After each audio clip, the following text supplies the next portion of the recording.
சுக்கிரன் 8ல இருக்காரு. 3க்கும் 8 கூடிய ஒரு யாருன்னா அந்த சுக்கிர பகவான் தான். சொன்னல வெளிநாடு வெளியூர்லாம் உங்களை ஆக்டிவேஷன் பண்றதே சுக்கிரன் தான். அப்படிப்பட்ட கிரகம். 3ங்கிறது முயற்சி, வெற்றி, டாக்குமெண்ட் எல்லாமே இந்த 3ஆம் பாவம் தான். 3ஆம் பாவம் நல்லா இருந்தா ஒரு மனிதனுக்கு முயற்சி எடுத்தா வெற்றியே வரும். அதுக்கெல்லாம் அதே சுக்கிரன் வர்றாரு. இதுக்கு முன்னாடி அவர் நீசமா இருந்தாருங்க. உங்களை படுத்தி விட்டாரு. டாக்குமெண்ட் பிரச்சனை, கோர்ட்டு கேஸ், வழக்கு பிரச்சனை எல்லாமே என்னென்ன பாடுப்பா. 1.5 மாசம் 2 மாசமா நான் படாத பாடுபடுறேன் அப்படின்னு கேட்டீங்கன்னா கண்டிப்பா சொல்லுவாங்க மீனராசிக்காரன். கேளுங்களேன்.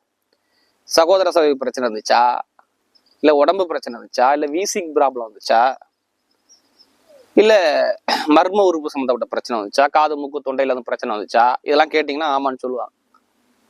காலில் பிரச்சனை வந்துச்சு. அது மாதிரி நிறைய ஒரு மருத்துவ செலவு, விரைய செலவு, எதிர்பாராத ஒரு பிரச்சனை, வழக்கு, கோர்ட்டு கேஸ், இது மாதிரி நிறைய கண்டத்தை பார்த்துருப்பாங்க மீனராசிக்காரங்க. யார் ஜாதகத்துல தசாபதி சரியா இல்லையே நான் சொன்ன மாதிரி நடந்திருக்கும். படிப்பு கல்வி உருவா இருந்திருக்காது, வேலை உத்தியம் சரியா அமைஞ்சிருக்காது,